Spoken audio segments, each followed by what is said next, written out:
Hello and welcome to the Kenneth Vercammen Law Office Legal Podcast. This edition, we're looking at the penalties for DWI in New Jersey. So, if there's no breath test reading, or the reading is thrown out because the attorney did a good job opposing it, or it's a reading of between .08 and under .10, which is like .095, then there's a license suspension for 3 months. But if they once they get the interlock, then they can have the interlock in lieu of the suspension.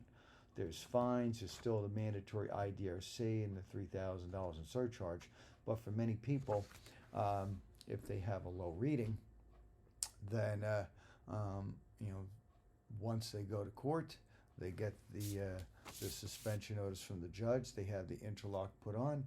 Then they bring the proof of the interlock to the court. They get some papers, and then they go to motor vehicles the same day. They obviously have to get a ride there, but then the motor vehicles will give them a temporary license so that they can drive that car only, no other car, because it has to have the interlock on it.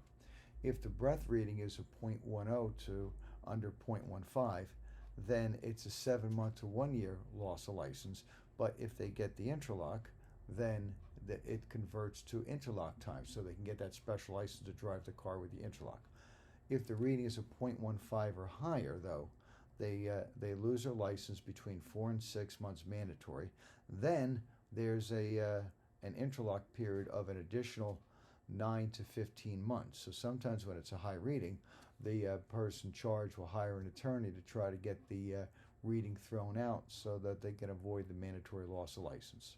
On a second offense, the loss of license is 1 to 2 years, plus the interlock during the forfeiture suspension period, and then another 2 to 4 years after it's restored.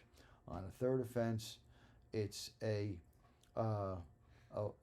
there's mandatory jail. There's an 8-month mandatory suspension, and they're required to get the interlock during the suspension period, forfeiture period, plus 2 to 4 years afterwards. So penalties are substantial. For more information on penalties for DWI, visit website njlaws.com. And for representation, contact Ken Vercammen's office in Edison at 732-572